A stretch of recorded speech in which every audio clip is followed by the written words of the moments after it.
J'ai adoré les 4 Fantastiques First Step, mais à plusieurs moments, je me suis dit « Ah attends, là c'est dommage, il manque quelque chose ». Alors, et si on tentait de faire de ce film, qui est déjà excellent, un film 10 sur 10, genre le top 1 du MCU, le film parfait. Et on va tenter de donner une version tellement incroyable de ce film que même ses plus grands détracteurs l'auraient apprécié. Alors, entre caméos surprises, rajout de scènes, suppression de scènes, mais aussi quelques modifications, accrochez-vous bien parce que la vidéo va décoiffer. Mais avant ça, si vous regardez certaines de mes vidéos sans être abonné, déjà c'est inadmissible. Alors abonne-toi directement et t'active la cloche pour savoir quand est-ce que les prochaines vidéos sortent. Bon, et également maintenant il y a des petits boosts là qui sont mis en place juste à côté des commentaires. Alors tu mets ton petit boost pour me soutenir et pour m'aider à aller encore plus haut. Tu likes et tu commentes et on est parti. Je vais ajouter une ou deux gousses d'ail. Pas parce que c'est pas bon, c'est juste pour relever un peu le goût. La grande force des 4 Fantastiques First Step, c'est qu'il n'y a besoin de rien avoir vu avant pour comprendre le film. Il n'y a aucun sentiment de devoir. Ça permet aux fans de Marvel de savourer un film 4 Fantastiques sans être en attente de tout ce qu'il a pu se passer, et ça permet aussi aux nouveaux de pouvoir regarder ce film et de le savourer sans avoir de contraintes auparavant. Celui-ci met des choses en place indispensables pour la suite, comme Franklin Richards et l'arrivée de Doom en post-credit, ce qui permet aux personnes qui suivent assidûment le MCU d'avoir ce sentiment que les choses avancent. Le film peut être regardé par toute catégorie de personnes. Une belle accessibilité. Oui, mais ce n'est pas pour autant que le film est parfait. Alors, j'avais déjà plein d'idées en tête, mais je voulais aussi avoir votre avis sur tout ça. Alors, je me suis rendu sur mon compte Instagram et je vous ai posé la question suivante. Qu'est-ce que vous auriez amélioré ou changé pour faire en sorte que le film soit meilleur? Et vous avez été nombreux à me répondre, et je vous en remercie. Et globalement, vos réponses sont similaires et sont axées sur deux points. Un film trop court et qui manque de surprise. Et je vous rejoins sur ces deux avis. C'est pourquoi je vais faire en sorte d'ajouter de la surprise et un petit peu de longueur, sans pour autant que le film soit trop long et trop chiant. J'ai une première idée qui permettrait d'ajouter un peu de surprise et de faire plaisir aux fans de Marvel sans bousculer l'équilibre de ce film. Avant même l'arrivée de la Surface d'argent, Reed capte des messages de l'espace uniquement en audio et les enregistre sur des vinyles. C'est ce qui permet à Johnny d'établir un algorithme pour déchiffrer l'histoire de Chalabal. Après le passage de la Surface d'argent pour les prévenir que Galactus arrive pour manger leur planète, Reed examine l'espace et examine toutes les planètes qui ont la signature de la Surface d'argent. Et il se rend compte à ce moment-là que beaucoup de planètes ont malheureusement disparu. Mais en examinant ça, un nouveau message serait arrivé. Tout comme les messages de Chalabal ont été interceptés, ici, un message vidéo aurait été récupéré. Un message provenant d'une Terre malheureusement déjà détruite par Galactus et par la venue de son héros, celle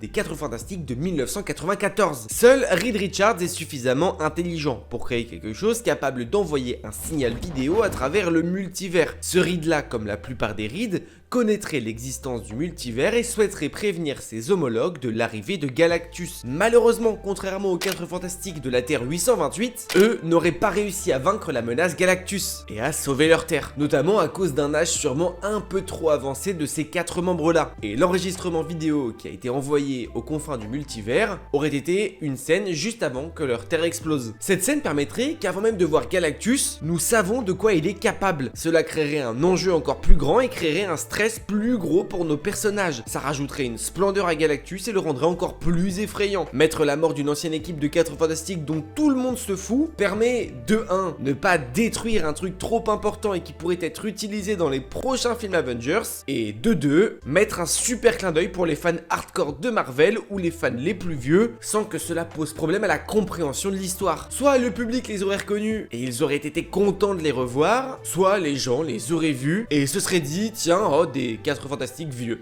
C'est tout. Ça ne rallonge pas forcément le film, et ça ajoute un peu de tension et de poids sur les épaules des 4 Fantastiques. Puis ça aurait permis de tout de même mettre quelques éléments liés au multivers sans que cela soit trop compliqué et que ça saoule les gens. Sachant qu'en plus, le multivers est déjà évoqué en début de film par Reed, donc ça aurait simplement été un ingrédient de plus sur le sujet, sans être le cœur de l'histoire. Et je sais pas si vous le saviez, mais ces 4 anciens acteurs qui interprètent les premières versions des 4 Fantastiques apparaissent dans le film, mais comme des humains lambda. Au moment des remerciements, au début de film, eux, là. Et bah oui, ce sont eux, sauf qu'ils n'ont pas de costume. Cette petite bulle là aurait été supprimée pour laisser place à un vrai caméo. Un petit clin d'œil dur à voir que je remplace par un caméo un peu plus explicite. On poursuit notre quête du film parfait avec un ajout qui me tient à cœur. Ce que j'ai beaucoup apprécié dans les précédents films 4 Fantastiques, c'est les chamailleries entre Ben, Johnny et Reed. Mais aussi et surtout, ce qu'apportent Johnny et Ben à Reed Richards. Et si là les personnages sont toutes des versions plus matures et plus expérimentées, je pense quand même qu'il manque un peu de ce lien. À plusieurs moments, Johnny a ce petit côté chambreur, tout comme Ben, mais ça reste très discret et très tendre. J'aurais aimé un petit peu plus. Reed est dans le film, à mon goût, un petit peu trop sérieux,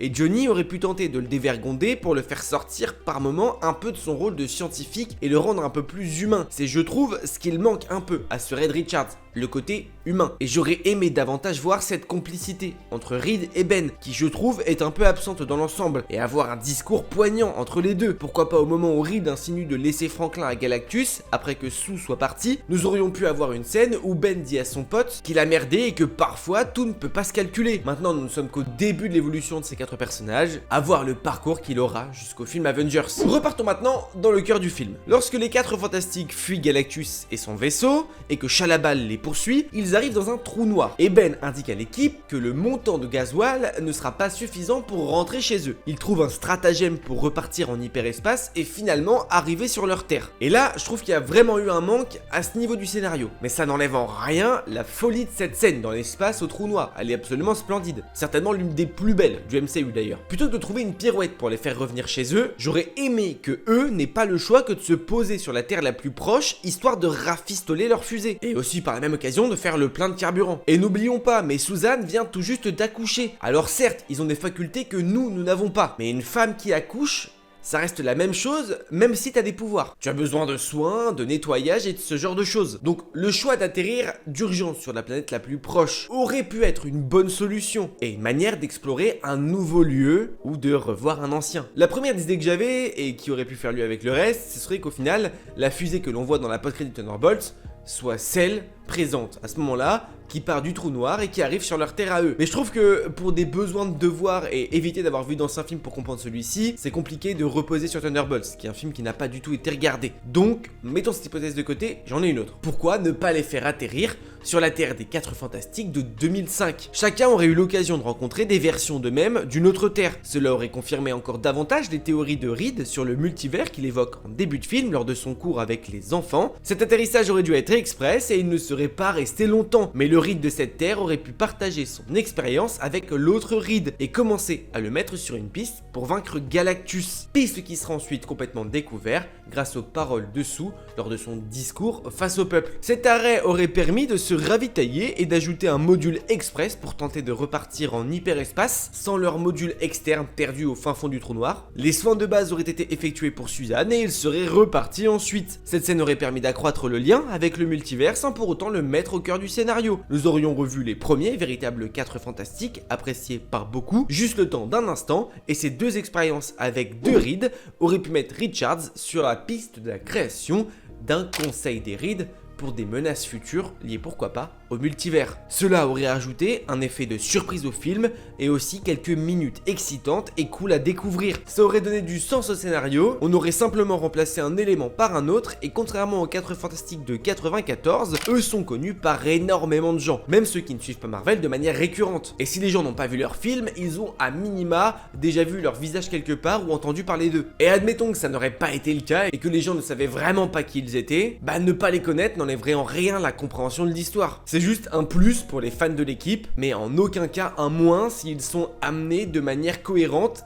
et qu'ils n'impactent pas l'histoire. Et c'est le cas avec l'idée que j'ai émise, donc que du kiff. Et là pour le coup, oui, on ajouterait un petit peu de durée au film, une dizaine de minutes, et des surprises. Pour clôturer avant de passer à la scène post-crédit qui a selon moi besoin d'un petit peu d'amélioration, j'aimerais évoquer le cas Galactus. Je l'ai trouvé vraiment super et impressionnant, mais j'aurais aimé en voir peut-être un petit peu plus. Lorsqu'il arrive sur Terre, j'aurais aimé le voir déployer un peu plus de ses moyens. On voit qu'il écrase tout et que les dégâts qu'il subit ne lui font rien, mais j'aurais aimé le voir maîtriser véritablement les 4 fantastiques, un peu comme il le fait avec Reed lorsqu'il le prend et qu'il l'étend. J'aurais aimé aussi que Ben et Johnny prennent davantage de coups et que eux aussi soient vraiment affaiblis, pour qu'on comprenne encore plus l'immensité de la puissance de Galactus avec de simples gestes. Alors ces détails, je suis d'accord, mais j'avoue que ça aurait été un petit truc en plus que j'aurais apprécié. Bon, et maintenant terminons la vidéo avec la post-credit. Parce que oui, pour moi tout le reste de ce film est parfait. Les combats sont super, le scénario est clair et explicite, Susan Storm est tout bonnement parfaite, voir des méchants emblématiques dans ce qui sert de leur origin story est tout simplement ingénieux, et la fin du film, certains auraient voulu la changer avec des fantastiques qui perdent et leur terre qui est détruite, mais au final, si on a vu Thunderbolts, ça aurait été trop prévisible. Là, la fin permet de mettre Galactus de côté et de le réutiliser peut-être un de ces quatre dans le futur du MCU, après le soft reboot, pour qu'il soit pourquoi pas la menace de la Terre 616. Donc cette fin là me va moi personnellement. Maintenant passons à la post-credit. Cette dernière apporte un élément significatif pour teaser la suite avec la première présence officielle de Doom dans les films. On le voit penché face à Franklin Richards et à peine Susan Storm arrive face à lui que la scène se coupe. Les plans de Marvel ont changé sur le grand méchant de la saga du multivers et Doom n'est qu'au premier plan depuis très peu de temps. Thanos a eu une décennie pour faire quelques apparitions et montrer en fond la menace qu'un jour viendra. Là c'est la première apparition du personnage et certainement maximum l'avant-dernière, avant Avengers Doomsday. J'aurais aimé que la scène se prolonge et même si on la connaît déjà, j'aurais aimé voir le visage et l'identité de ce Robert Downey Jr. en Doom. Qu'on voit son visage déformé et rempli de cicatrices, l'entendre parler et évoquer brièvement pourquoi il se retrouve devant Franklin. La scène nous fait comprendre que l'enfant du couple va avoir un rôle prépondérant pour la suite, mais j'aurais aimé que cela soit un petit peu plus explicite et que ce soit clairement dit. Voir Doom et son visage, mais aussi celui qui l'interprète, aurait amené encore plus de cris dans les salles et de spéculations sur internet. Et c'est pour moi indispensable après tous les débâcles que Marvel a subis ces dernières années, histoire de redonner un peu de hype dans tout ça. Je ne veux pas la modifier mais simplement la prolonger. Et d'ailleurs il y a une IA qui a parfaitement fait ça et qui image parfaitement toutes mes envies sur cette post-credit. Bon, ce qui est sûr c'est que cette vidéo c'est subjectif. En soi, c'est mes améliorations à moi pour que ce film soit un 10 sur 10. Si jamais vous avez des arguments que je n'ai pas forcément évoqués mais qui vous tiennent à cœur, alors mettez-moi tout en commentaire. Je tâcherai de tout lire comme d'habitude et de vous répondre. On n'hésite pas, mais si la vidéo vous a plu, le petit pouce bleu, le petit boost, et si jamais vous n'êtes pas encore abonné, on s'abonne et on active la cloche pour suivre les prochaines aventures à travers les 4 fantastiques et même d'autres sujets. N'oubliez pas mes de grands pouvoirs impliquent de grandes responsabilités, des bisous, à très vite, c'est ciao.